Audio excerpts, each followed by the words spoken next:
আসসালামু আলাইকুম সবাইকে। আশা করি সবাই অনেক বেশি ভালো আছেন। আমি সাইমা, সবাইকে আবার ওয়েলকাম করছি আমার চ্যানেল দ্যাট দিস ইজ সাইমাতে। এখন না আমাদের ওয়েদারটা অনেক বেশি সুন্দর, তাই চিন্তা করলাম আজকে গরুর মাংস আর চালের রুটি খাবো গার্ডেনে বসে। তো একটু দেরি করেই রান্না স্টার্ট করব। তার আগে ভাবলাম একটু মুড়ি মাখা খাই। লাস্ট ভ্লগে শেয়ার করেছিলাম মুড়ি, তারপর চানাচুরগুলো কিনে আমি রিস্টক করেছি। সবসময় এগুলো বাসায় থাকতেই হয়। তো আজকে খেয়ে তো অনেক ভালো লাগলো। আর এগুলোর সাথে তো প্রচুর স্মৃতি জড়িত। আগে ঢাকা ইউনিভার্সিটিতে ক্লাস করা অবস্থায় এমনও হয়েছে শুধু ঝালমুড়ি বা পানিপুরি খেয়েই আবার ক্লাস করতে চলে গিয়েছি। আর বাংলাদেশে আমাদের সবারই কিন্তু সেমই অভিজ্ঞতা, তাই না? যাই হোক, আমি কিন্তু অলরেডি রান্না করতে চলে আসছি। তো এখানে গরুর মাংস অলরেডি রান্না করা হয়ে গিয়েছে প্রায়। আমি আজকে রাঁধুনির যে মিট কারি মশলা এটা দিয়ে রান্না করলাম। এটা আমি গিফট পেয়েছি। আমি আগে কখনো এটা ইউজ করিনি। আসলে প্যাকেটের মশলা খুব একটা রান্না ইউজ হয় না, মানে আমাদের বাঙালি রান্নায়, কারণ আমরা ঘরেই বসেই যে মশলাটা বানাই সেটাই কিন্তু অনেক বেশি মজার হয়।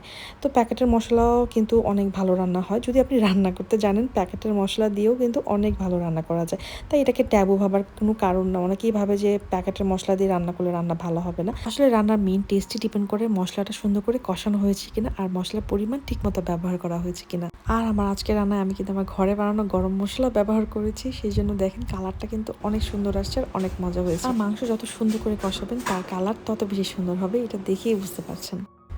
সবসময় প্রত্যেকটা জিনিস সুন্দর মতো ইউজ করার উপরে কিন্তু তার আসল যে টেস্ট সেটা ডিপেন্ড করে। আর রান্না সবসময় একটা ভালোবাসার জায়গা। এটা মন দিয়ে সুন্দর করে করলেই রান্না মজা হবে। আমার কাছে তো এটাই মনে হয়।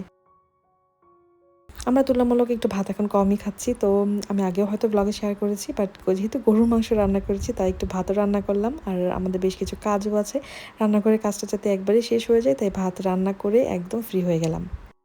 এখন চালের রুটি ভাজবো। চালের রুটি ভাজা শেষ হলেই হবে হচ্ছে গার্ডেনে আমাদের খাওয়া দাওয়া।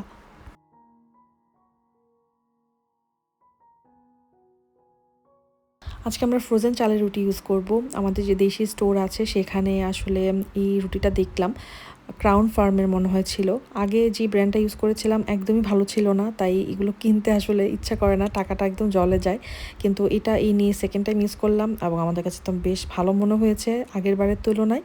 কিন্তু ফ্রোজেন চালের রুটির ব্যাপারে একটা জিনিস হচ্ছে, এগুলো যেহেতু ফ্রোজেন থাকে তাই এগুলো ভাজার কিছুক্ষণ পরেই শক্ত হয়ে যায়, তাই বানিয়ে সাথে সাথে খেয়ে ফেললে এগুলো একদম ভালো। আসলে হাতে বানানো চালের রুটির সাথে তো এগুলো কোনো কম্পিটিশন নাই, কিন্তু সব সময় আসলে সময় হয়ে ওঠে না এগুলো বানানোর। আর এই ব্যস্ত জীবনে যদি এগুলো একটু পাওয়া যায় রেডিমেড, তখন কিন্তু আমাদের জন্য অনেক জানে আসান আসে। তাই যেগুলো একটু কিনতে টিনতে পাওয়া যায়, এটা যে আমাদের জন্য কত বড় লাক্সারি এটা আমি আপনাদেরকে বলে বোঝাতে পারবো না, আলহামদুলিল্লাহ।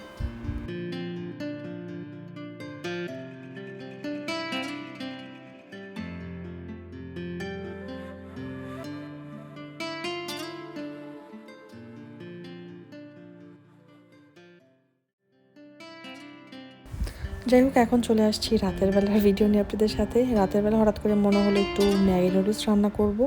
আর ম্যাগি নুডলসের সাথে একটু চিংড়ি ভাজা খাবো, মানে প্রনটা একটু সটে করে ফ্রাই করবো আর কি। মানে আজকে যা যা আমাদের মনে চাচ্ছে সব কিছুই খেতে ইচ্ছা করছে, যেগুলো অনেক দিন ধরে খাওয়া হচ্ছে না।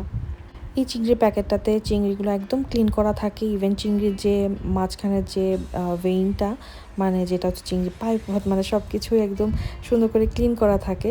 সো এই চিংড়িটা আমার কাছে ঝটপট ইউজের জন্য ব্যবহার করতে অনেক ভালো লাগে। আদারওয়াইজ আমি তো সবসময় চিংড়ি খোসা সহই কিনি। আমার কাছে খোসা সহ চিংড়ি বেশি ভালো লাগে খেতে। ওগুলো হচ্ছে দেশি রান্না করার সময় ইউজ করি, বাট এরকম নুডলস টুডলসে দেওয়ার জন্য খোসা ছাড়াটা ব্যবহার করাটাই অনেক বেশি সহজ মনে হয়। আর আমার হাজব্যান্ড হচ্ছে চিংড়িতে খোসা একদমই পছন্দ করে না, তাই আমি দুইটাই রাখি যাতে দুজনের মনটাই রক্ষা হয় আর কি।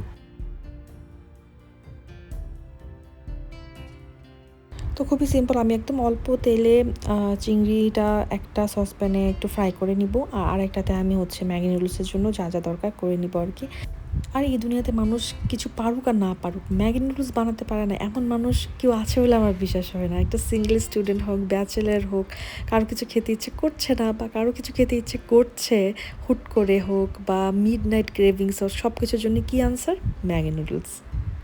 এই এক ম্যাগি নুডলস না থাকলে কত রাত যে না খেয়ে রাত জেগে পড়াশোনা করতে হতো কে জানে। মানে ম্যাগি নুডলস নিয়ে রচনা লিখতে দিলে আমরা মনে হয় সব স্টুডেন্টরাই সেখানে ফার্স্ট হবো। তো তো যাই হোক, ভিডিও নিয়ে কথা বলি।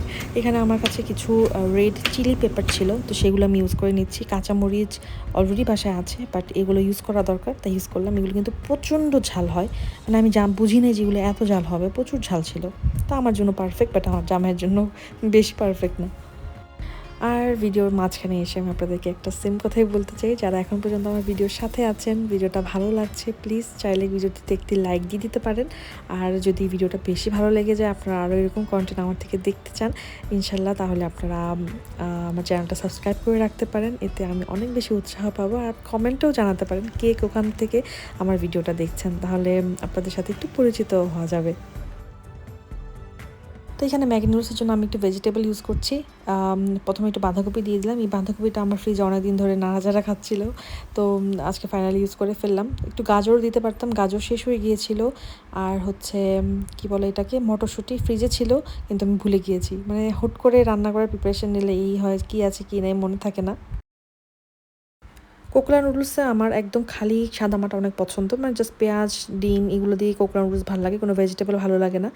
কিন্তু ম্যাগি নুডলস আমার ভেজিটেবল একটু ভালো লাগে। আর যেহেতু আজকে আমরা দুপুরবেলা গরু মাংস খেয়েছি, তাই ভাবলাম যে একটু ভেজিটেবলের টাচ থাকা দরকার নুডলসে। আলহামদুলিল্লাহ, একদম প্যাকেটের মতো দেখতে মজাদার মশলাদার ম্যাগি নুডলস রেডি। আর এখন একটু সালাদের জন্য আমি শসা কেটে নিয়েছি, তারপর এখানে লেটুস কেটে নিচ্ছি। এই লেটুস পাতাটা খুবই মজার, আর এটার যে ফ্রেগরেন্টটা আমার কাছে খুব ভালো লাগে। এটা খেতে খেতে কিন্তু আমাদের বেশ রাতই হয়েছে, তো ক্ষুধাও লেগে গিয়েছিলো, তাড়াতাড়ি করে সার্ভ করে নিচ্ছি আমি। নুডলস বা ফ্রাইড রাইস এই ধরনের খাবার কিন্তু যখনই রান্না হবে সাথে সাথে ডিশ আউট করে ফেলা অনেক বেশি জরুরি, কারণ পাতিলের গরমে এগুলো আরও বেশি সিদ্ধ হতে থাকে। তো আমি ফোনে কথা বলতে চলে গিয়েছিলাম, এসে দেখি যে এরকম আরেকটু নরম হয়ে গেছে। এই জন্য রান্না করার সময় আমি আসলে ফোনে কথা খুব কমই বলি। আর হঠাৎ করে চিন্তা করতেছেন যে এই চিকেন ফ্রাইটা কোত্থেকে আসলো।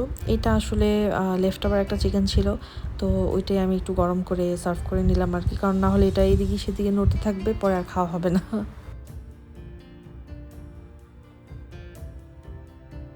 এই তো আমাদের দুজনের একদম মজাদার ডিনার প্লেটার একদম রেডি। তো আমি কিন্তু ডিনার সার্ভ করার আগে কিন্তু টুকটাক রান্না করতে করতে সব কিছু ক্লিন আপ করে নিয়েছিলাম, তাই আমার জন্য কিন্তু লাইফটা আরও সহজ হয়ে গিয়েছিল। আমি যে কী পরিমাণ ভুলাক্কার হচ্ছি তার প্রমাণ আমি আবার দিই, দেখেন। এই আমের ক্লিপটা অ্যাড করার কথা ছিল মাঝখানে, বাট আমি ভুলে গিয়েছি। এটা দেখি একদম শেষের দিকে অ্যাড করা, আর আমি কিন্তু অলরেডি আপনাদের সাথে ভয়েস ওভার শেয়ারও করে ফেলেছি। তো যাই হোক, আম্রপালি আম কিনে নিয়ে এসেছিলো আবার। তো এবারে আমের কপাল খুব একটা ভালো না, আপনারা দেখতেই পাচ্ছেন। প্রথম আমটাই একদম পুরোটাই পোকায় ভরা, মানে খাওয়ার উপযুক্তই ছিল না। আসলে একটা প্যাকেটে 5টা বা 6টা আম করে থাকে, তার মধ্যে একটা নষ্ট হলে কিন্তু অনেক বেশি খারাপ লাগে। আর এগুলো কিন্তু আমাদের এখানে প্রচুর এক্সপেন্সিভভাবেই বিক্রি করে। বাংলাদেশে যে আম যে টাকা, এখানে আমরা 3 গুণ 4 গুণ বেশি দাম দিয়ে এখানে আসে, আমাদেরকে কিনতে হয়, বিকজ এগুলো এক্সপোর্ট ইম্পোর্টের একটা খরচ তো থাকে। যাই হোক, আগে ছিল 5টা আম, এখন হয়ে গেছে 4টা, তো ইভেন হয়ে গেল দুজনের। যাই হোক, আশা করি আজকে ভিডিওটা আপনাদের কাছে ভালো লেগেছে। সবাই অনেক বেশি ভালো থাকবেন, আমাদের জন্য দোয়া করবেন, আমরা দোয়া করি আপনারা সবার জন্য অনেক বেশি ভালো থাকেন। আর সবসময় চেষ্টা করবেন মানুষের কাজকে সহজ করে দেওয়ার জন্য, তাহলে আল্লাহ আমাদের কাজকে সহজ করে দিবেন। তো সেই আশা রেখে আজকে ভিডিওটি এখানে শেষ করছি। নেক্সট ভিডিওতে আমি কিন্তু ইউকেতে আসার পরই প্রথম একটা নতুন জিনিস রান্না করব, সেটা আপনাদের সাথে শেয়ার করব। দেখার আমন্ত্রণ রইল। আল্লাহ হাফেজ, আসসালামু আলাইকুম।